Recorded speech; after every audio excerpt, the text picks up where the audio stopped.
नमस्कार दोस्तों, आज हम इस वीडियो के माध्यम से कुछ खास जानकारी जानने वाले हैं। अगर आप भक्ति करते हैं, भगवान के प्रति श्रद्धा भाव रखते हैं, तो आपको याद रखना होगा पूजा की कुछ खास विशेषताएं, खास जानकारियां हमेशा याद रखने योग्य होती हैं। कुछ खास बातें, नियम जो हमें जानना बहुत ज़रूरी होता है। अगर आप रोज़ पूजा करते हैं और आपका मन अशांत रहता है, तो इसका मतलब कि आप पूजा पाठ में कहीं कुछ गलत हो रहा है। मन की शांति और जिस भी मनोकामना से पूजा की जा रही है, उसकी पूर्ति के लिए पूरे विधान से पूजा का किया जाना बहुत ज़रूरी है। आइए जानते हैं कि पूजा के दौरान किन किन कुछ खास बातों का ध्यान रखना बहुत ज़रूरी होता है। कुछ जानकारी होना, नियमों का पालन करना खास ज़रूरी होता है। वीडियो को लाइक कर दें, चैनल को सब्सक्राइब कर दें और सारी जानकारियाँ जानेंगे पूजा से संबंधित क्या रखनी है सावधानियाँ, जिससे हम भगवान खुश। जय श्री राम कमेंट बॉक्स पर लिख दें, जय श्री राम, जय माता लक्ष्मी की। खास वीडियो चैनल को सब्सक्राइब कर लें। ऐसी सनातन हिंदू धर्म की ज्ञान की भक्ति बातें पाने के लिए मेरे चैनल YTPS माइंड को सब्सक्राइब और वीडियो को लाइक अवश्य करें। शिव जी, गणेश जी और भैरव जी को तुलसी नहीं चढ़ाना चाहिए। देखिए, पहली बात अवश्य ध्यान रखें सभी भक्त कि आपको शिव जी और गणेश जी और भैरव जी को तुलसी आपको नहीं चढ़ानी है, ये बात अवश्य याद रखें। दूसरी चीज़, आपको तुलसी का पत्ता जो है बिना स्नान के बिल्कुल भी नहीं तोड़ना चाहिए। ध्यान रखें, शास्त्रों के अनुसार यदि कोई व्यक्ति बिना नहाए ही तुलसी के पत्तों को तोड़ देता है, तो पूजन में ऐसे पत्ते भगवान द्वारा स्वीकार नहीं किए जाते हैं और उसका परिणाम आपको कुछ गलत ही मिलता है। तो आपको ध्यान रखना है, बिना नहाए तुलसी माता को नहीं छूना। और तुलसी के पत्तों को 11 दिन तक बासी नहीं माना जाता है। इसकी पत्तियों पर हर रोज जल छिड़क कर पुनः भगवान को हम अर्पित कर सकते हैं, ये भी एक अच्छी बात है। भगवान इसे स्वीकार कर लेते हैं। तुलसी के 11 दिन तक पत्तों को हम रख सकते हैं। और चौथी बात, रविवार एकादशी। देखिए, रविवार का दिन, एकादशी, द्वादशी, संक्रांति या संध्या काल में शाम के समय में आपको तुलसी के पत्ते बिल्कुल भी नहीं तोड़ना चाहिए, ये भी वर्जित माना जाता है शास्त्रों के अनुसार। और सूर्यदेव को शंख के जल से अर्घ नहीं देना चाहिए। कुछ लोग ये भक्त गलती कर देते हैं कि सूर्यदेव को शंख के जल से अर्घ देने लगते हैं, ये आपको नहीं करना है, ये बात को अवश्य ध्यान रखना है। और एक विशेष बात, आपको दूर्वा जिसे कहते हैं घास, ये एक प्रकार की घास है, ये रविवार को नहीं तोड़नी चाहिए। रविवार को तोड़ना अशुभ परिणाम देता है। ये जो घास होती है, ये हमें बिल्कुल भी नहीं तोड़ना चाहिए। और बुधवार और रविवार को पीपल के वृक्ष में जल अर्पित नहीं करना चाहिए। देखिए, अब अगर पूजा करने जाते हैं, पीपल के वृक्ष पर जल चढ़ाते हैं, तो आपको 2 दिन जल नहीं चढ़ाना चाहिए, शुभ दिन नहीं माने जाते हैं। इसलिए बुधवार और रविवार के दिन आपको ऐसा नहीं करना है, पीपल के वृक्ष में जल अर्पित नहीं करना है।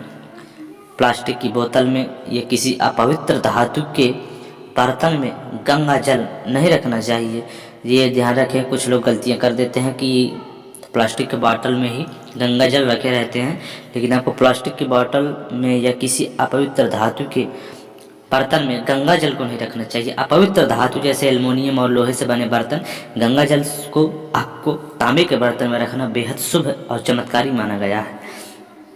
केतकी का फूल, ध्यान रखें, केतकी का फूल शिवलिंग पर अर्पित नहीं करना चाहिए, ये अशुभ होता है चढ़ाना। भगवान भोलेनाथ इसे स्वीकार नहीं करते हैं। केतकी का फूल शिवलिंग पर अर्पित नहीं करना चाहिए। और किसी भी पूजा में मनोकामना की सफलता के लिए दक्षिणा आपको अवश्य देनी चाहिए। बिना दक्षिणा के पूजा अधूरी मानी जाती है। और माता लक्ष्मी को विशेष रूप से कमल का पुष्प अर्पित किया जाता है।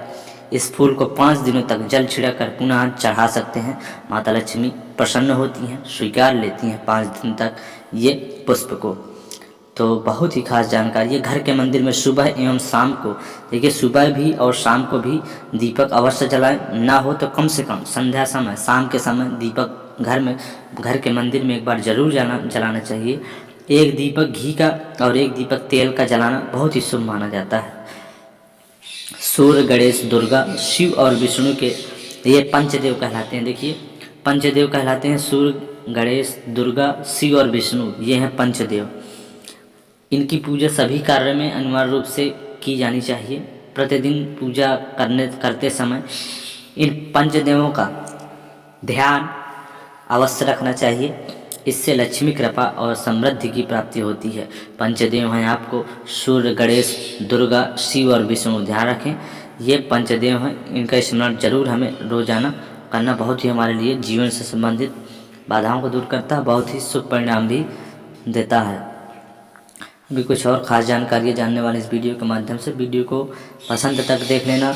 अभी और कुछ जानेंगे पूजा से संबंधित कुछ खास जानकारियाँ, 13 उपाय तुरंत संकटों से पाए निजात। अभी तक सब्सक्राइब, वीडियो को लाइक नहीं किया है तो ज़रूर कर लें। दोस्तों, शास्त्रों के अनुसार इसके लिए 3 शर्तों का पालन करना जरूरी होता है।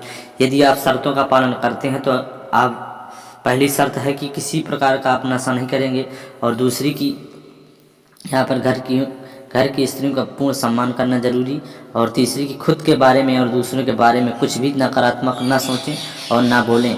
यदि आप यह उपाय ना भी करें तो अंतिम उपाय ही कर लें तो 100% आपके अच्छे दिन शुरू हो जाएंगे, जो बहुत ही ज़रूरी होता है।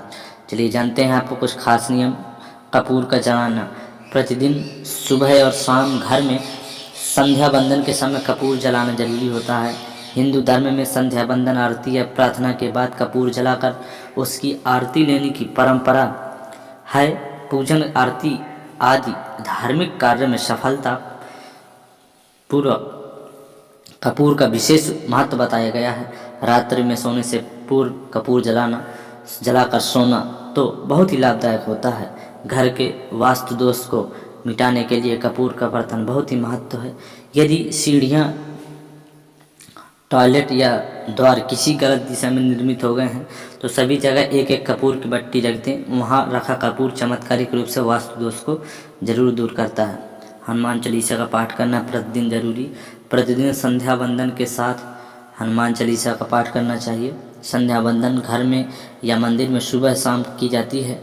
पवित्र भगवान और शांतिपूर्वक हनुमान चालीसा पढ़ने से हनुमान जी की कृपा प्राप्त होती है, जो हमें हर तरह की जानी अनजानी अनहोनी से बचाती रहती हैं। तो हनुमान चालीसा का पाठ करना बहुत ही खास जरूरी होता है। धूप, दीप, चंदन, कुमकुम, अष्टगंध, जल, कपूर, घृत, पुष्प, फल, घी, पंचामृत, तुलसी, तिलक आदि, पीपल, आम, केले के पत्तों का हिंदू धर्म में बहुत महत्व है। भोजन करने के पूर्व कुछ मात्र में भोजन को अग्नि को समर्पित करने से वैश्व देव यज्ञ पूर्ण हो जाता है। इसके अलावा गुड़ और घी का हिंदू धर्म में धूप देने और दीप जलाने का बहुत ज़्यादा महत्व है। समान तौर पर 2 तरह से ही होता है। पहला कपूर और दूसरा गुड़ और घी से धूप दी जाती है। जलते कंडे पर उसे रखा जाता है। यहाँ गुड़, घी व चावल से दी गई धूप खास महत्व माना जाता है। आपको बहुत ही खास उपाय हैं। नारियल का उतारा, पानीदार एक नारियल लें और उसे अपने ऊपर से कई बार वारने के बाद उसे किसी देव स्थान पर जाकर अग्नि में जला दें। ऐसा करने से परिवार के जिस सदस्य पर संकट हो उसके ऊपर से वारें। उक्त उपाय आप किसी मंगल या शनिवार को कर सकते हैं। 5 शनिवार ऐसा करने से जीवन में अचानक आए कष्ट से छुटकारा मिल सकता है। यदि किसी सदस्य की सेहत खराब है तो उसके लिए एक उपाय उत्तम है। प्रतिदिन गुरुवार को मंदिर जाएं। शिव के मंदिर में सोमवार और हनुमान के मंदिर में मंगलवार, दुर्गा जी के मंदिर में बुधवार, काली और लक्ष्मी के मंदिर में शुक्रवार और शनि के मंदिर में शनिवार और विष्णु जी के मंदिर में रविवार को जाने का उल्लेख मिलता है। गुरुवार को गुरुओं का वार माना जाता है। हालांकि गुरुवार का महत्व इसलिए नहीं है कि वह गुरुओं का वार है। दरअसल रविवार की दिशा पूर्व है, किंतु गुरुवार की दिशा ईशान है। ईशान में ही सभी देवी देवताओं के स्थान माना गया है। इसलिए जो व्यक्ति गुरुवार को मंदिर जाता है वह सभी देवी देवताओं को प्रसन्न कर सकता है, और देवताओं को के गुरु बृहस्पति ही माने जाते हैं। तो आप जरूर ये उपाय कर सकते हैं। खास उपाय है, गुरुवार के दिन जरूर मंदिर जाएं। सारी जानकारी पूजा से संबंधित बताई गई। वीडियो अच्छा लगा तो वीडियो को लाइक और चैनल को सब्सक्राइब करके कमेंट बॉक्स पर लिखते हैं जय शंकर भगवान की। मिलेंगे नई जानकारी के साथ। जय श्री राम, जय बागेश्वर धाम।